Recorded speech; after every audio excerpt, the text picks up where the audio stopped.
इति आस, आस का मतलब है कहना, इति का मतलब है ऐसा ही हुआ था, ऐसा ही हुआ था, इसको कहना इतिहास कहलाता है। लेकिन आज वर्तमान में इतिहास के संबंध में जितनी भ्रांतियां हैं उतनी और कहीं नहीं है। महर्षि दयानंद के जो जन्म है, अपने बारे में सन्यासी तो कुछ बताता नहीं है, और जो कुछ भी उन्होंने कहा उसके बाद जिन लोगों ने काम किया उस पर, वे ही लोग जो विद्वान हैं, एक मत नहीं है। तो सामान्य व्यक्ति क्या करे? इतना तो जरूर हुआ कि महर्षि दयानंद जन्म लिए होंगे, यह भी सही है, गुजरात में लिए होंगे, कोई गांव भी रहा होगा, डिस्ट्रिक्ट भी उस समय का रहा होगा, लेकिन एग्जैक्ट डेट बताना बड़ी कठिन सा लगता है। फिर भी वो जो 23 तारीख है वह महर्षि दयानंद का दोषोनी, वह फरवरी के महीने को। एक और भी कारण है कि गुजरात का जो पंचांग है और बाकी जो हम लोगों का यहाँ का पंचांग है, बनारस का या दरभंगा का, वह अलग अलग है। उसमें मास और तिथियों का ऋतुओं के मुताबिक परिवर्तन पाइएगा, और लंका का अगर आप देखिएगा तो वह भी थोड़ा अलग होगा। जैसे सूरज से पृथ्वी तक जो पहुंचने का जो किरणों का है, उसको लगभग 8 मिनट 20 सेकंड है। जो उसकी मिनट की गिनती करिएगा तो वह लग जाता है।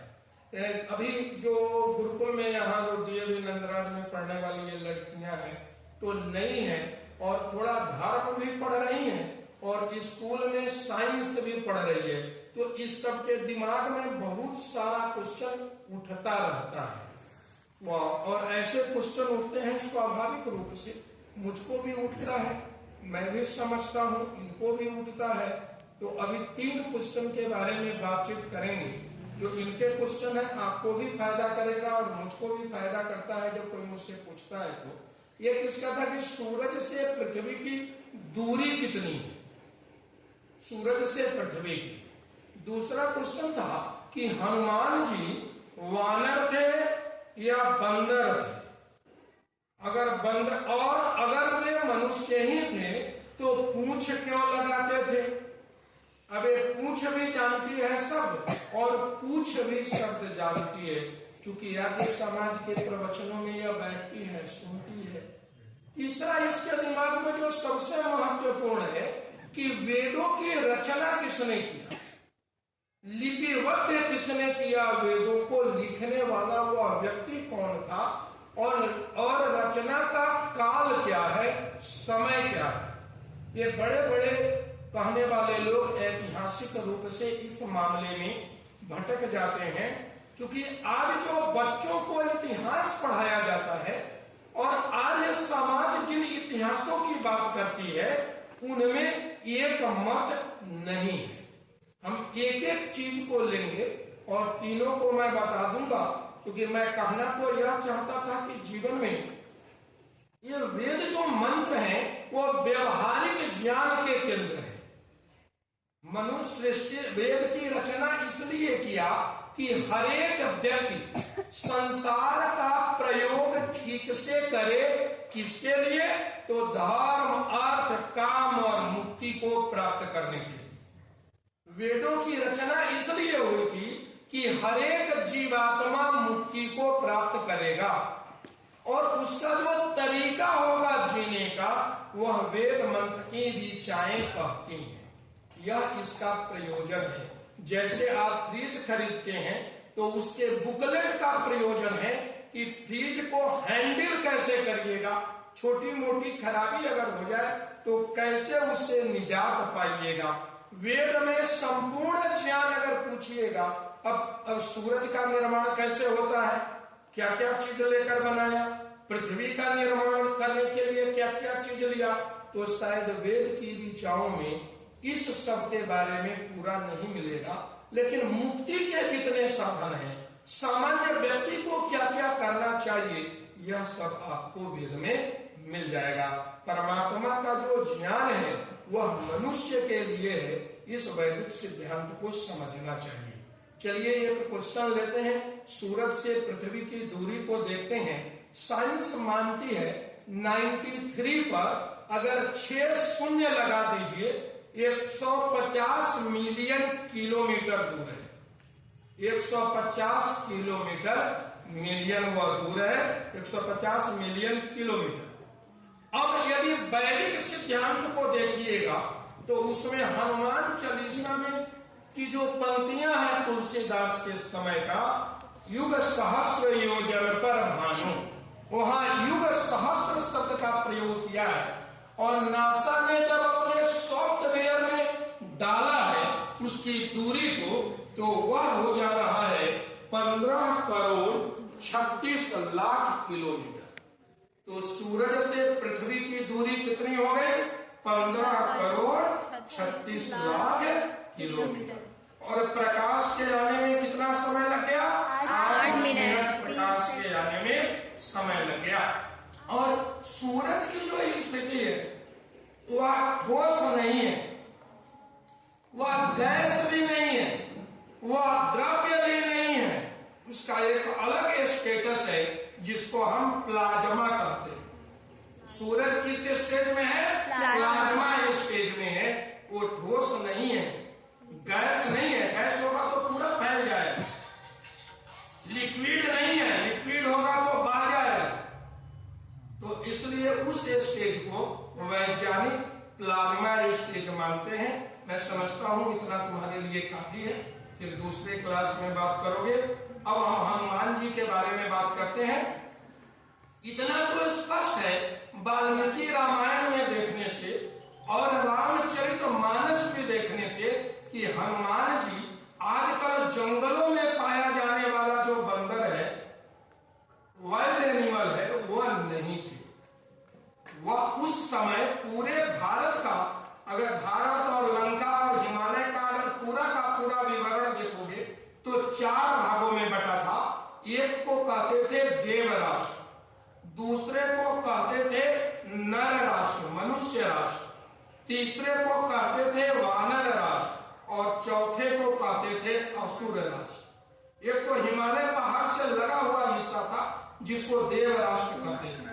अयोध्या से जो संचालित होता था, जिसके चक्रवर्ती सम्राट राजा दशरथ को मानते हैं, उसको हम कहते थे नर राष्ट्र। और जहां बाली राज्य कर रहा था उसको कहते थे वानर राष्ट्र। वानर, वो में पेट कटा हुआ नहीं है, वानर राष्ट्र है। वहीं पर गलती हुई। और लंका को जो मानते थे, किसी जमाने में भारत का ही हुआ भूभाग था जो टैक्स दिया करता था, बाद में टैक्स देना छोड़ दिया था।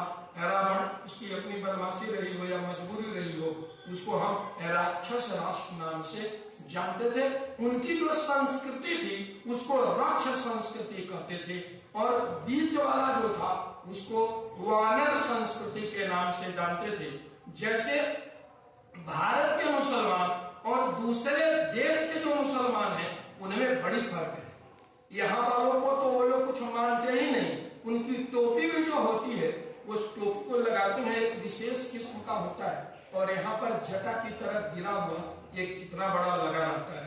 उसी तरह वानर राष्ट्र के जो लोग थे उनका, जैसे भारतीयों का फ्लैग है, उसी तरह उनका जो फ्लैग था जिसको पूंछ कहते हैं, जो कमर से यहाँ लगा लिया जाता था, उसके राष्ट्र का अपना था। कुछ लोगों का ये मत है। मैं बार बार मत इसलिए कहता हूं कि विद्वानों में काफी विभेद है, इस बात को समझना चाहिए। तो वह एक अलग से लगाया जाने वाला था जिसको बाद में अपना कपड़ा वगैरह पहन के लगा लेते थे। उनका जो चेहरा था वह थोड़ा दूसरे टाइप का था, ठुड्डी थोड़ी सी निकली हुई होती थी और यह वाला थोड़ा ढसा ऐसे रहता था। वो बंदर की तरह का जो चेहरा दिखता है, इसीलिए लोगों को कंफ्यूज हो गया और उस वानर को बानर बना दिया। क्योंकि राम कहते हैं वाल्मीकि रामायण में, हे लक्ष्मण, पंपा सरोवर की कहानी है, वो कहते हैं हे लक्ष्मण, मैं इतने लंबे समय तक बात किया हूं, लेकिन जो पंडित जो ब्राह्मण है वो ब्राह्मण के वेश में मिले थे सबसे पहले। तो ब्राह्मण ऐसा लगता है चारों वेदों को जाना है, व्याकरण का निष्णात विद्वान है, एक शब्द भी संस्कृत का उसने अशुद्ध नहीं कहा है। तो किसी समय में हनुमान का जीवन चरित्र पढ़ना चाहिए, उसका कथा भी 5-7 दिन 6 दिन के लिए पूरा करना चाहिए। रामायण भी उसमें आ जाएगा और हनुमान जी का भी आ जाएगा। जब पूरा पढ़ेंगे तो वह कहानी, मोटी मोटी किताब है 2-3 हनुमान जी के बारे में, पूरा उनका जीवनी, उसका स्वाध्याय किया जाना चाहिए। तो यह सिद्ध हो गया कि बानर नहीं वानर थे और यज्ञोपवीत पहनते थे, लेकिन उनका यज्ञोपवीत मूंछ का यज्ञोपवीत था। हम लोग जो पहनते हैं धागा का यज्ञोपवीत पहनते हैं और वह कई तरह का होता है। आजकल तो कलावा भी आ गया, उसी यज्ञोपवीत का बिगड़ा हुआ मॉडिफिकेशन आ गया जिसको हम कलावा कहते हैं और बांधने की प्रणाली है। मैं समझता हूँ दूसरा क्वेश्चन का भी समाधान हो गया होगा। वाल्मीकि रामायण ज्यादा पढ़ना हो तो देखना चाहिए, 2-3 रामायण मेरे पास भी है, तो वह किसी को जरूरी होगा तो रिफरेंस दे देंगे, लेकिन किताब मांगना नहीं, वह बुरा लगेगा जब मैं ना बोल दूंगा, नहीं दूंगा। किताब दे देने के बाद मिलता नहीं है प्राय, इसलिए देने के लिए नहीं है। तो वो वानर वाली बात हो गई। अब सबसे महत्वपूर्ण वैदिक सिद्धांत है कि वेदों की रचना कब हुई। देखो, वेदों के संबंध में उत्पत्ति, कुरान की उत्पत्ति और बाइबल की उत्पत्ति। चलो बाइबल की उत्पत्ति हम समझें कि बाइबल की उत्पत्ति है कि भेड़ चराने के लिए जीसस क्राइस्ट जाते हैं और पहाड़ के नजदीक जाने पर अचानक वे बेहोश हो जाते हैं और बेहोश होकर आकाश से कुछ आकाशवाणी होती है, और जब वो दोबारा वापस आकर आते हैं तो 5-7 लाइन बोलते हैं और वही लाइन मौलिक रूप से शुरू का था और बाद में वह बाइबल के नाम से जब जब वो बोलते थे बेहोश होकर के तो सब कहता है कि उतर कर आ रहा था। और ईश्वर का जो बेटा है मूसा का उसमें है, इस्माइल का उसमें है, अनेक चर्चाएं हैं। ओल्ड टेस्टामेंट की मैं बात कर रहा हूँ, तो वो बाइबल की उत्पत्ति मानते हैं। जीसस क्राइस्ट का जो कहा हुआ वचन है वह है। कुरान की जब बात करते हैं तो कुरान जो उतरा है वह मोहम्मद साहब के ऊपर आया, आकाशवाणी हुई, लेकिन उसका जो आकाशवाणी है उसमें फर्क है कि उसकी जो आयतें हैं वो इतनी खतरनाक आयतें हैं, शुरू के 5 साल जो पूरे समाज की सभ्यता और संस्कृति को नष्ट कर देने वाली है, जिसके ऊपर जिस व्यक्ति ने आवाज उठाया, इस्लाम वालों ने उस पर फतवा जारी कर दिया कि इसको मार देना चाहिए। उसमें बंगाल के रहने वाली तस्लीमा भी है जो भारत में शरण ली हुई है बहुत दिनों तक, जिसकी लज्जा उपन्यास है। एक विदेशी भारत के ही रहने वाला जो जाकर के शरण दूसरी जगह लिए हुए हैं, वह जो उसके जो किताब है, उसका जो इस्लाम की जो आयतें हैं वो बड़ी खतरनाक हो, तो साफ कहती है कि एक ईश्वर है, ईश्वर के अलावा कोई नहीं है। मोहम्मद साहब और ईश्वर के अलावा अल्लाह के नाम बाद जो कोई अगर नाम लेता है तो उसे मार देना चाहिए, काट देना चाहिए, दोस्ती करना चाहिए, छुप करके मारना चाहिए या सामने होकर के मारना चाहिए, लेकिन इस्लाम का प्रचार करना सबसे बड़ा तुम्हारी जिम्मेवारी है। और मोहम्मद साहब पहला व्यक्ति थे जो एक धार्मिक आदमी होकर के भी, जो दुनिया कहती है तलवार लेकर के खुद ही भांजते थे और युद्ध करते थे, और युद्ध करके कितने लोगों को वहां मारा था। कुछ लोग मानते हैं कि अरब में मूर्ति पूजा बहुत थी और उससे उनको नफरत था, लेकिन अपना घर वाला मूर्ति जो पत्थर का था उसको बचा लिया। और जो सब कहता है कि इस्लाम में मूर्ति पूजा नहीं है, वही सब जा करके वो जो पत्थर है उसको चूमता है, लेकिन उसके घर में भी नहीं जाने देता है कोई कि भीतर देखने दे कि क्या क्या रखा हुआ है। लेकिन वो जो घेरा हुआ है, जो पत्थर सामने निकल कर आता है, वो चौकोन टाइप का है और वह काला पत्थर है। तो उस जमाने में वहां भी मूर्ति पूजा काफी थी। इसीलिए जहां भी खुदाई करोगे, इंग्लैंड में खोज लो या अमेरिका में खुदाई कर लो, कहीं ना कहीं ये मूर्तियां मिल ही जाएंगी, क्योंकि बुद्ध का इतना बड़ा प्रचार था, उसी समय से मूर्ति पूजा शुरू हुआ। वैदिक काल का नहीं है ये सब का सब, ये सभी वैदिक काल के बाद का है। महाभारत काल का भी नहीं है, बल्कि महाभारत काल में युधिष्ठिर के जो 5वें-6ठे पीढ़ी के लोग हैं, उन लोगों के समय में, भगवान बुद्ध के समय में वो मूर्ति पूजा प्रारंभ शुरू हुआ था। चलिए अब वेद के बारे में, उत्पत्ति काल वैदिक सभ्यता संस्कृति और महर्षि दयानंद कहते हैं कि सृष्टि का जब निर्माण हुआ तो परमपिता परमात्मा की सृष्टि में 4 ऐसे व्यक्ति आए जो उस पहले वाली जो सृष्टि थी उसमें सबसे बड़े धर्मात्मा थे। उनका नाम था अग्नि, वायु, आदित्य और अग्नि। अचानक उन लोगों के मन से जैसे तुम चुपचाप बैठ जाओ तो मन में तुमको आवाज उठता रहता है, तो उसी तरह से आवाज से ये ऋचाएं निकली और एक व्यक्ति को जिसको पढ़ाया उन चारों ने, उसका नाम पड़ा ब्रह्मा। और उस ब्रह्मा ने कहते हैं, पुराण में लिखा हुआ है कि उस नारद स्मृति में लिखा हुआ है, न करिष्यति यदि ब्रह्मा लिखितम चक्षुरुत्तमम तदेयमस्य लोकस्य नाम भविष्यत् शुभांगति। तो इस तरह लिखा है कि ब्रह्मा अगर वेद को न लिखते तो वेद हम लोगों तक न आता। अब जो लिपि का वर्णन है अगर उससे देखोगे तो बड़ा विभेद है।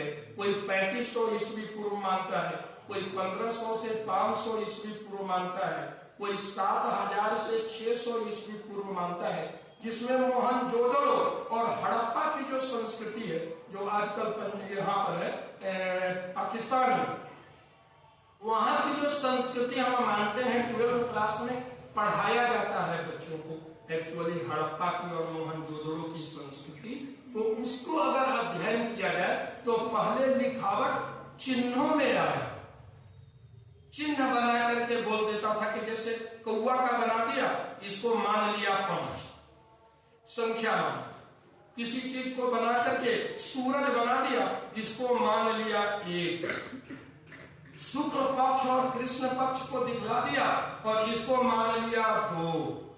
तो इस तरह से संख्याओं का निर्माण होते होते धीरे धीरे हम लोगों की जो भाषा है वो ब्राह्मी लिपि से बना हुआ है।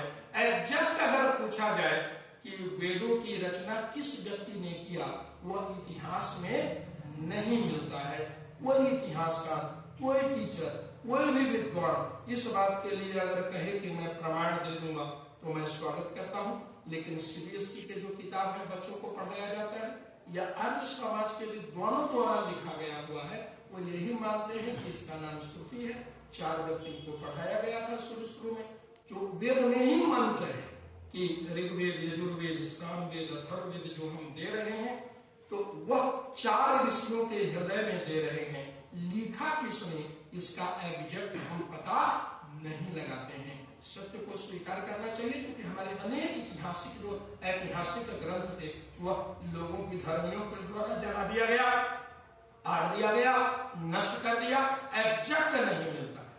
बुद्ध के जमाने का मिलता है और उसके बाद का मिलता है, लेकिन बुद्ध से पहले का खोजोगे युधिष्ठिर के जमाने की कोई लिखी, उस जमाने का राम को हुए 9 लाख वर्ष पूर्व हम मानते हैं और विदेशी लोग उनको 4500 5000 पहले मानता है। तो उन लोगों में और हमारे सोच में अलग है। हम लोग किसी चीज को कंक्लूड करते हैं नक्षत्रों के द्वारा, ग्रहों के द्वारा, तो हमारा बहुत एग्जैक्ट है। संभव है कि साइंस आगे बढ़े और जब आगे बढ़ जाए तो उन आवाजों को यह पकड़ ले, और जैसे अभी कैसे सॉफ्टवेयर में डाल करके हनुमान चालीसा में सूरज की दूरी को बता दिया कि इतना था और उसके मुताबिक सही बैठ गया, तो आने वाले दिनों में संभव है। विज्ञान जैसे जैसे तरक्की करेगा, आर्य समाज के सिद्धांत और वैदिक सिद्धांत सही सिद्ध होते जाएंगे। अभी हम लोगों को मानना चाहिए कि वेद आज इस सृष्टि में हुई, जिस समय मनुष्य की उत्पत्ति हुई उसी समय से है, और वेद की ऋचाएं श्रुति कहलाती थी। और ब्रह्मा ने, पुराण के आधार पर मैं बोल रहा हूं, पुराण में एक श्लोक है जो मैं बोला तुमको कि यह नारद स्मृति का एक श्लोक है जो कहता है कि ब्रह्मा ने वेदों के लिखने का काम किया, लेकिन जिस समय लिपि का आविष्कार हुआ उसी समय से जो बुद्ध से पहले का है, मेरा एक मानना है कि वाल्मीकि रामायण के समय में लिखा होगा तो 9 लाख वर्ष पहले चला गया नहीं, लिपि का आविष्कार 9 लाख वर्ष पहले, लेकिन वह जो लिपि रहा होगा, आज की जो लिपि है वह समान एक नहीं रहा होगा। मिस्र की जो लिपियां थी वो अलग है, मेसोपोटामिया की जो लिपि है वो अलग है। इस पर लोगों को काम करना चाहिए। ठीक है, तो वेद के संबंध में यह सिद्ध मानना चाहिए। महर्षि ने ऋग्वेदादि भाष्य भूमिका में लिखा है वेद उत्पत्ति विषय, और वो शुरू में ही कहते हैं कि वेद की उत्पत्ति 4 ऋषियों के हृदय में परमपिता परमात्मा ने सृष्टि के आदि में दिया, यह सत्य है। लिखने वाली बात है वो कंफ्यूज करता है, वो 3500 ईस्वी पूर्व कर लो। मैं जो क्लास में पढ़ाता हूँ तो सब लिखवा देता हूँ, आर्य समाज का भी उसमें हम लिखवा देते हैं एक पॉइंट डाल करके कि वैदिक संस्कृति इस तरह से मानती। मैं समझता हूँ यह बात पूरा हो गया हुआ है। आज मैं जो बताना चाहता था, व्यवहार यह है कि आप किसी को धन्यवाद ज्यादा करिए, थैंक्स ज्यादा बोलिए। एक छोटी सी बात बताकर विराम करूंगा। एक व्यक्ति अपने ऑफिस जाने के लिए रोज एक रिक्शा वाला को लेता था और ऑफिस पहुंचाता था, और जाकर के वहां वह आदमी दे देता था पैसा, उसको वो चलाता था। उस समय में ला लिया था कि साहब जिस समय उधर से चलेंगे तो फिर उसी रिक्शा वाला उनको बैठाएगा और घर तक छोड़ देगा। एक दिन जो ऑफिसर था तो उसको उसका जो बॉस था वो बड़ी डांट लगाया। बॉस का रुतबा ही अलग होता है, उस रुतबा से तुमको बाद में पता चलेगा जब 12 करके निकलोगे तब बॉस किस चिड़िया का नाम है। तो वह बॉस तो खूब डांटा था, तो जब वह निकला तो आज उसने क्या किया कि उससे कुछ बोला नहीं, रिक्शा पर बैठ गया और वह अपना लेता आ गया। जैसे ही घर के पास उतारा तो अपना उतर के वो जाने लगा।